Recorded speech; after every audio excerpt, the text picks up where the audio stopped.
नमस्कार दोस्तों, बिहार एक्सप्रेस में आप सभी का स्वागत है। दोस्तों, एक खुशखबरी निकल के सामने आ रही है और खुशखबरी ये है कि दानापुर से जोगबनी और जोगबनी से दानापुर और जोगबनी से सहरसा और सहरसा से जोगबनी के बीच चलने वाली एक्सप्रेस ट्रेन में एक्स्ट्रा कोच लगाए जाएंगे।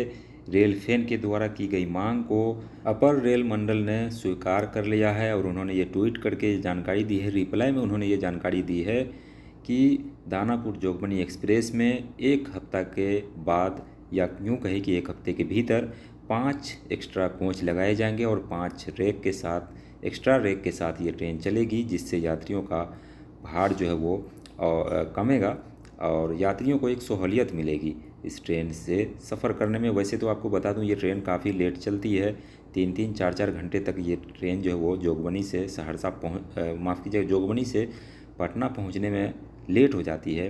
लेकिन इस ट्रेन में अब 5 एक्स्ट्रा कोच लगाए जाएंगे, जिसकी आप यहाँ पर तस्वीर देख सकते हैं। जोगबनी से सहरसा और जोगबनी से दानापुर एक ही रेक चलती है, एक ही ट्रेन है ये, तो इसलिए ये जो रेक लगेगी तो जोगबनी से सहरसा के बीच भी और जोगबनी से दानापुर के बीच भी चलेगी। तो एक हफ्ते का इंतज़ार कीजिए, इस ट्रेन में रेक जो वो बढ़ने वाली है। ये अच्छी खबर निकल के सामने आ रही है। अगर इसके अलावा अगर हम दूसरी खबर की बात करें दोस्तों, तो सहरसा में यार्ड रिमॉडलिंग के लिए 158 करोड़ रुपए से ज़्यादा का राशि जो है वो मंजूर कर दिया गया है रेलवे की ओर से, जिससे सहरसा में रेल का विस्तार होगा। यहाँ पर प्लेटफॉर्म की संख्या बढ़ेगी, प्लेटफॉर्म की लंबाई बढ़ेगी और गुड्स शेड की लंबाई भी बढ़ेगी, जिससे एक बेहतर रेल सुविधा, बेहतर रेल कनेक्टिविटी सहरसा से मिलने लगेगी और सहरसा में नई ट्रेन लाने का रास्ता भी जो वो साफ़ हो जाएगा, क्योंकि यहाँ पर कंजम्पशन बहुत ज़्यादा रहता है, जिसकी वजह से कई सारी प्रस्तावित ट्रेनें जो है वो नहीं आ पाती है।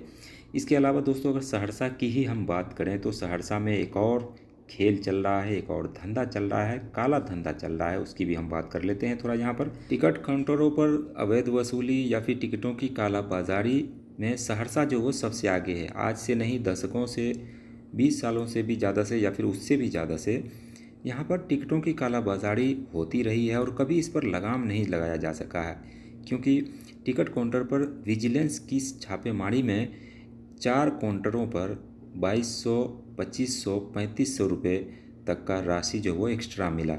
यानी कि टिकट जो काटने वाले वहाँ पर क्लर्क होते हैं, वो जो यात्री होते हैं और ख़ास करके ये मजदूर तबके के लोग होते हैं जो जनसेवा और जनसाधारण एक्सप्रेस पकड़ने जाते हैं, जिनको टिकट पर लिखे प्राइस से ज़्यादा उससे चार्ज किए जाते हैं, उससे ज़्यादा एक्स्ट्रा पैसे लिए जाते हैं। और जो कोई यात्री अगर ये पूछता भी है कि एक्स्ट्रा पैसे क्यों, तो वो अलग अलग चार्ज बता देता है। लेकिन कुछ यात्री, बहुत सारे ऐसे यात्री होते हैं जो जनसेवा और जनसाधारण पकड़ते हैं, उनको टिकट पर कितना प्राइस लिखा हुआ है ये भी मालूम नहीं होता है, क्योंकि वो पढ़े लिखे नहीं होते हैं। इसी का फ़ायदा उठाते हैं और सहरसा में जनसेवा और जनसाधारण एक्सप्रेस में यात्री भेड़ बकरियों की तरह ठूसे जाते हैं। ऐसे में वो समझते हैं हमें सिर्फ टिकट ही मिल जाए वो ही काफ़ी है, चाहे एक्स्ट्रा पैसे ही लग जाए, क्योंकि उन्हें पता भी नहीं होता कि कितने टिकट हैं और कितने पैसे इसके टोटल हुए।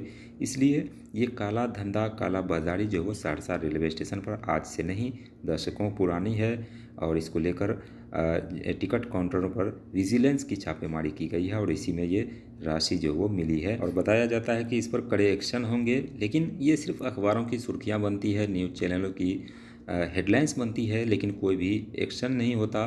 और एक्शन होगा तभी जाकर कोई ना कोई इसका रास्ता निकलेगा, कोई ना कोई हल निकलेगा, क्योंकि इस तरह के आए दिन जो वो घटनाएं सामने आती रहती है, एक्स्ट्रा पैसे वसूली की घटनाएं सामने आती रहती है, लेकिन आज तक इसकी हालत नहीं सुधरी है और लगातार ये जो परेशानी है या फिर यूँ कहें यात्रियों को लूटना, ये हमेशा से सहरसा रेलवे स्टेशन पर लगा हुआ है, क्योंकि सहरसा एक बड़ा रेलवे स्टेशन है, बड़ी आबादी यहाँ से बिलोंग करती है।